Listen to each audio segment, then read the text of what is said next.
ನಮಸ್ಕಾರ ಮೂಡಲಗಿ. ಕರುನಾಡಿನ ಜನಮಾನಸದಲ್ಲಿ ಹಚ್ಚ ಹಸಿರಾಗಿ ಉಳಿದಿರುವಂತಹ ಕನ್ನಡದ ಖ್ಯಾತ ನಿರೂಪಕಿ, ಅರಿವು ಮೀರಿದಂತೆ ಮಾತನಾಡುವಂತಹ ಅವರ ಮಾತುಗಳು ಮುಟ್ಟಿನ ಮಣಿ. ಇವರು ಜಿ ಕನ್ನಡದ ಚಿನ್ನದ ಗಣಿ. ಇಂದು ಮೂಡಲಗಿಗೆ ಆಗಮಿಸಿರುವಂತಹ ಅರಗಿನಿ ತಮಲೆಲ್ಲ ಜೋರಾದ ಚಪ್ಪಾಳೆ ಬರಲಿ. ನಿಜವಾಗ್ಲೂ ತುಂಬಾ ಖುಷಿ ಆಗ್ತದೆ ಮೇಡಮ್, ನಿಮ್ಮನ್ನ ನೋಡ್ಲಿಕ್ಕೆ ನಮ್ಮ ಜನ ತುಂಬಾ ಹೊತ್ತಿಂದ ಕಾಯ್ತಾ ಇದ್ದಾರೆ. ಹಾಗಾಗಿ ತಮಗೆ ಈ ಕುರುನ್ ಶೆಟ್ಟಿ ಕೋಆಪರೇಟಿವ್ ಸೊಸೈಟಿ ವತಿಯಿಂದ ಹಾರ್ದಿಕವಾದ ಸ್ವಾಗತ, ಸುಸ್ವಾಗತ. ಧನ್ಯವಾದಗಳು ma'am. Thank you so much. ನಮಸ್ಕಾರ ಮೂಡಲಗಿ. ಹೇಗಿದ್ದೀರಾ ಪುನೀತ ಕನ್ನಡಿಗರೇ?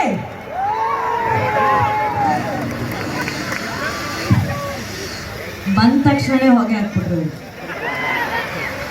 ಬೆಂಕಿ ಏನ್ ಹತ್ತು ಹುಡುಗರು ಇವ್ರು ವಿಡಿಯೋ ತೆಗೆದು ನಿಲ್ಸಲ್ಲ.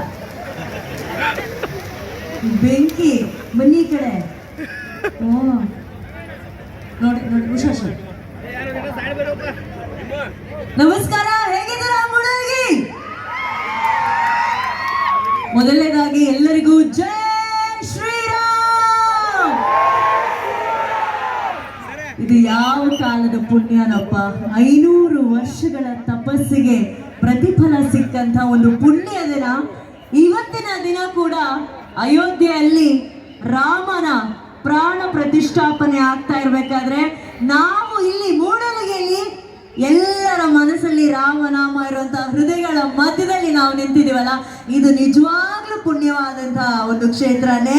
ಇವತ್ತು ನಾವಿಲ್ಲಿ ನಿಮ್ಮಲ್ಲಿ ಕೆಲಸ ಮಾಡ್ತಿದೀವಿ ಅಂದ್ರೆ ನನಗನ್ಸ್ತಾ ಇದೆ ಎಲ್ಲೋ ನಮ್ಮ ಆತ್ಮ ಕೂಡ ಅಲ್ಲಿ ಅಯೋಧ್ಯೆಯಲ್ಲಿದೆ ಅಂತ ಹೇಳಿ. ಸೊ ಎಲ್ಲರೂ ಒಂದ್ಸಲಿ ಒಟ್ಟಿಗೆ ಜೈ ಶ್ರೀರಾಮ್ ಹೇಳೋಣ. ಹೇಳ್ತೀರಾ? ಏನ್ ಊಟ ತಿಂಡಿ ಮಾಡಿಲ್ವೇನೋ? ನಿಮ್ ಕಡೆ ಇಷ್ಟೇನಾ ಎನರ್ಜಿ? ಏನ್ರಿ ಉತ್ತರ ಕರ್ನಾಟಕ ಗಿಚ್ ಗಿಲಿಗಿಲಿ ಹಂಗಿರ್ಬೇಕಲ್ಲ ಎನರ್ಜಿ. ಅಲ್ಲಿ ಹಿಂದೆ ಹೇಳ್ತೀರಾ ಜೈ ಶ್ರೀರಾಮ್? ಇಲ್ಲಿ 1 2 3 ಇನ್ನೊಂದ್ಸಲಿ. ರಾಮಾಯ ರಾಮಭದ್ರಾಯ ರಾಮಚಂದ್ರಾಯ ವೇದಸೆ ರಘುನಾಥಾಯ ನಾಥಾಯ ಸೀತಾಯ ಪತಯೇ ನಮಃ. ಬೋಲೋ ಶ್ರೀ ರಾಮಚಂದ್ರ ಜೀ ಕಿ. ಅಯೋಧ್ಯೆಯಲ್ಲಿ ರಾಮನ ಪ್ರತಿಷ್ಠಾಪನೆ, ಅದಕ್ಕಾಗಿ ದುಡಿದಂತ ಅಲ್ಲಿ ನಿರ್ಮಾಣ ಮಾಡೋದಕ್ಕೆ ಸಹಾಯ ಮಾಡಿದಂತ ಎಲ್ಲ ಕಾರ್ಮಿಕರು. ಇದಕ್ಕಿಂತ ಹೆಮ್ಮೆಯಾದ ವಿಷಯ ಏನ್ ಗೊತ್ತಾ? ಆ ಮೂರ್ತಿಯನ್ನ ಅಲ್ಲಿ ಪ್ರತಿಷ್ಠಾಪನೆ ಮಾಡುವಂತಹ ಆ ಬಾಲರಾಮನ ಕೆತ್ತನೆಯನ್ನ ಮಾಡಿದ್ದು ನಮ್ಮ ಕರ್ನಾಟಕದವರು, ನಮ್ಮ ಕನ್ನಡದ ಅರುಣ್ ಸರ್ಗೆ ಒಂದು ದೊಡ್ಡ ಚಪ್ಪಾಳೆ ಬರಬೇಕು. ಇದು ನಿಜವಾಗ್ಲೂ ಕನ್ನಡಿಗರ ಹೆಮ್ಮೆ. ಒಂದು ಹೊಸ ಇತಿಹಾಸ ಸೃಷ್ಟಿ ಮಾಡೋದ್ರಲ್ಲಿ ಕನ್ನಡಿಗರ ಹೆಮ್ಮೆ, ಕನ್ನಡದ ಹೆಸರಿರುವಂತಹ ಒಂದು ಹೆಮ್ಮೆ. ಬಹಳ ಬಹಳ ಥ್ಯಾಂಕ್ ಯು. ಈಗ ಕಾರ್ಯಕ್ರಮ ಶುರು ಮಾಡೋಣ. ಎಷ್ಟು ಜನ ಗಂಡ್ಮಕ್ಳು ಬಂದಿದ್ದಾರೆ ಇಲ್ಲಿ? ಎಷ್ಟು ಜನ ಹೆಣ್ಮಕ್ಳು ಬಂದಿದ್ದಾರೆ ಇಲ್ಲಿ? ಗಂಡ್ಮಕ್ಳು ಹೆಣ್ಮಕ್ಳು ಎಲ್ಲಾರು ಸೇರಿ ಒಂದು ದೊಡ್ಡ ಚಪ್ಪಾಳೆ. ಯಾಕಂದ್ರೆ 25ನೇ ವರ್ಷದ ಒಂದು ಬೆಳ್ಳಿ ಸಂಭ್ರಮ ಆಚರಿಸ್ತಾ ಇರುವಂತಹ ಕುರುಹಿನ Shetty urban co-op credit society, ಇವರಿಗೆ ಒಂದು ದೊಡ್ಡ ಚಪ್ಪಾಳೆ ಬರಬೇಕು. ಸರ್ ಹೇಳ್ತಾ ಇದ್ರು ಮೇಡಮ್, ಕೊರೋನಾ ಟೈಮಲ್ಲಿ 25ನೇ ವರ್ಷ ಆಗಿತ್ತು, ಆದ್ರೆ ಅದನ್ನ ಸಂಭ್ರಮಿಸೋಕೆ ಆಗಿಲ್ಲ ಅಂತ ಹೇಳಿ. ನೋಡಿ, ಯಾವಾಗ ಯಾವ್ದ್ರಲ್ಲಿ ತಡೆ ಬರುತ್ತೋ ಆಗೋದೆಲ್ಲ ಒಳ್ಳೇದಕ್ಕೆ ಅನ್ನೋದಕ್ಕೆ ಇವತ್ತೇ ಒಂದು ದೊಡ್ಡ ಉದಾಹರಣೆ. ಅವತ್ತು ಕೊರೋನಾದಿಂದ 25ರ ಸಂಭ್ರಮವನ್ನ ಆಚರಿಸೋದಕ್ಕೆ ಆಗಿಲ್ಲ. ಯಾಕಂದ್ರೆ ಇವತ್ತು ಅಯೋಧ್ಯೆಯಲ್ಲಿ ಶ್ರೀರಾಮನ ಪ್ರಾಣ ಪ್ರತಿಷ್ಠಾಪನೆ ಆಗೋ ದಿವಸ ಇಲ್ಲಿ ಮೂಡಲಗಿರಿ ಇದನ್ನು ಸಂಭ್ರಮಿಸ್ತಾ ಇದೀವಲ್ಲ, ಆಗೋದೆಲ್ಲ ಒಳ್ಳೇದಕ್ಕೆ ಅನ್ನೋದಕ್ಕೆ ಇದೊಂದು ದೊಡ್ಡ ಉದಾಹರಣೆ. ಇವತ್ತು ಸಾಕಷ್ಟು ಗಾಯಕರು ಬರ್ತಾರೆ, ನಿಮ್ಗಾಗಿ ಹಾಡಾಡ್ತಾರೆ. ವಿಶೇಷವಾಗಿ 2-3 ತಾಸು ನಿಮ್ಮನ್ನ ರಂಜಿಸೋದಕ್ಕೆ ಬರ್ತಾ ಇರೋದು. ಇವ್ರ ಹತ್ರ ಡಾಕ್ಟರ್ ಆಫ್ ಸಿಂಗಿಂಗ್ ಅಂತ ಹೇಳಿದ್ರೆ ತಪ್ಪಾಗಲ್ಲ. ಯಾಕಂದ್ರೆ ಅವ್ರು ಹಾಡ್ತಾ ಇದ್ರೆ ಯಾವ ಟೆನ್ಷನ್ ಇರೋದಿಲ್ಲ, ಯಾವ ಅನಾರೋಗ್ಯ ಕೂಡ ಕಾಣಿಸ್ಕೊಳ್ಳಲ್ಲ. ಅಷ್ಟು ಸಿಹಿಯಾದ ಧ್ವನಿ. ನಮ್ಮ ಕನ್ನಡ ಚಲನಚಿತ್ರರಂಗದ ಹೆಮ್ಮೆಯ ಡಾಕ್ಟರ್ ಶಮಿತಾ ಮಲ್ಲಾಡ್ ಅವರ ರಸಮಂಜರಿ ಕಾರ್ಯಕ್ರಮ ಇವತ್ತು ನಿಮಗಾಗಿ ಸಾಕಷ್ಟು ಹಾಡುಗಳನ್ನ ಹಾಡ್ತಾರೆ. ಆದ್ರೆ ಮೊದಲನೇದಾಗಿ ಈಗ ನೀವೇನೆಲ್ಲರೂ ಜೋಶಲ್ಲಿ ಜೈ ಶ್ರೀರಾಮ್ ಅಂತ ಹೇಳಿದ್ರಲ್ಲ, ಈ ಹಾಡನ್ನ ಹಾಡೋದಕ್ಕೆ ವೇದಿಕೆ ಮೇಲೆ ಬರ್ತಿದ್ದಾರೆ ನಮ್ಮ ಕನ್ನಡ ಚಲನಚಿತ್ರರಂಗದ ಹೆಮ್ಮೆಯ ಪ್ರೀತಿಯ ಗಾಯಕರಾದಂತಹ ಸಂತೋಷ್ ಹಾಗೂ ವಿನೋದ್ ಅವರು ಬರ್ಲಿ ಒಂದು ದೊಡ್ಡ ಚಪ್ಪಾಳೆ. ನಮ್ಮ ಗ್ಯಾಂಗ್ ಎಲ್ಲ ಹಿಂದ್ ಕುಂತಾರ ನೋಡಿ.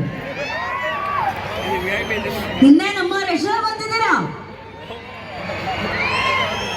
ಹೆಣ್ಮಕ್ಳು ಎಷ್ಟು ಜನ ಬಂದಿದ್ದೀರಾ? ಹೇಳಿ ಒಂಚೂರು ಸೌಂಡ್ ಮಾಡಿ ನೋಡೋಣ. ಈಗ ಗಂಡ್ಮಕ್ಳು ಮೂಡಲ್ಗಿ ಗಂಡ್ಮಕ್ಳಿದೆ ಹವಾ ಜಾಸ್ತಿಯಪ್ಪ. ಹಂಗಂದ್ರೆ ಮೂಡಲ್ಗಿ ಬಂದ್ರೆ ಗಂಡ್ಮಕ್ಳೇ ಸ್ಟ್ರಾಂಗ್ ಗುರು, ಸ್ಟ್ರಾಂಗ್ ಗುರು. ಇದನ್ನ ರಾಂಗ್ ಗುರು ಅಂತ ಹೇಳೋ ತರ ಹೆಣ್ಮಕ್ಳು ಇಲ್ಲಿಲ್ವಾ? ಅವ್ರ ಬೈ ಕೈ ಆಡಿಸ್ತಾ ಇರ್ತಾರ ಅಷ್ಟೇ. ಅಲ್ಲಿ ಹಿಂಗ ಏನೆಲ್ಲ ಮಿಸ್ ಇಂಡಿಯಾ ಮಿಸ್ ಯೂನಿವರ್ಸ್ ಎಲ್ಲ ಹಿಂಗ್ ಮಾಡಕತ್ತಾರ ನೋಡಿ. ಚೂರು ಹೆಣ್ಮಕ್ಳು ಹೆಂಗೆ ಪವರ್ ಇರ್ಬೇಕಲ್ವಾ? ಮನೇಲೆಲ್ಲ ಗದ್ರಲ್ವಾ ಯಾರನ್ನು ನೀವು? ಎಲ್ಲಿ ಒಂಚೂರು ಹೆಣ್ಮಕ್ಳು ಮಾತ್ರ ಸೌಂಡ್ ಮಾಡಿ ನೋಡೋಣ. ಅದು ಇಲ್ಲೇ ಇದ್ದೀರಾ? ಸೂಪರ್. ಎಲ್ಲಿ ಇನ್ನೊಂದ್ಸಲಿ 3, 2, 1 ಹೆಂಗೆ ಪವರ್ ಸ್ಟಾರ್ ಹೇಳಿಲ್ವಾ? ಹೆಣ್ಮಕ್ಳೇ ನಾನು ಚೇಂಜ್ ಮಾಡಿದೆ ಇವಾಗ. ಗಂಡು ಮಕ್ಳಲ್ಲ ಹೆಣ್ಮಕ್ಳೇ ಮೂಡಲ್ಗೆ ಇಲ್ಲಿ ಪವರ್ ಜಾಸ್ತಿ. ಈಗ ಯಾಕೆ ಹೆಣ್ಮಕ್ಳಲ್ಲಿ ಪವರ್ ಜಾಸ್ತಿ ಅಂತ ಅಂದ್ರೆ ಈಗ ಮುಂದಿನ ಹಾಡು ಅಂಥದ್ದೇ ಒಂದು ಪವರ್ಫುಲ್ ಸಾಂಗು. ಈ ಹಾಡನ್ನ ಹಾಡೋದಕ್ಕೆ ಬರ್ತಿದ್ದಾರೆ ಹೆಸರು ಅಂತ ಗಾಯಕಿ ಅನನ್ಯ ಅವ್ರಿಗೆ ಬರ್ಲಿ ದೊಡ್ಡ ಚಪ್ಪಾಳೆ.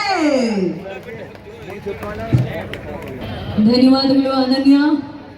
ಅನನ್ಯ ಅವರ ಧ್ವನಿಗೆ ನಿಜವಾಗ್ಲೂ ಆ ಪರಶಿವನಿ ಅವರ ಹಾಡಿನಲ್ಲಿ ಕಾಣೋಷ್ಟು ಸುಂದರವಾಗಿ ಹಾಡಿದ್ದಾರೆ ನಮಗಾಗಿ. ಈಗ ಇಲ್ಲಿ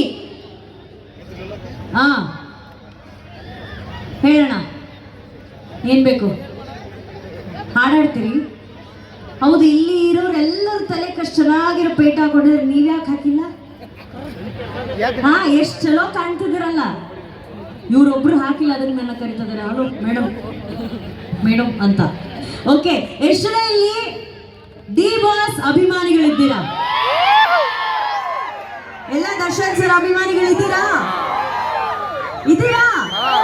ಏನ್ ಚಾಲೆಂಜಿಂಗ್ ಸ್ಟಾರ್ ಫ್ಯಾನ್ಸ್ ಚಾಲೆಂಜ್ ಪಾ, ಏನಪ್ಪ ಒಂಚೂರು ಎನರ್ಜಿ ಇಲ್ಲ. ಯಾಕೆ ಗೊತ್ತಾ?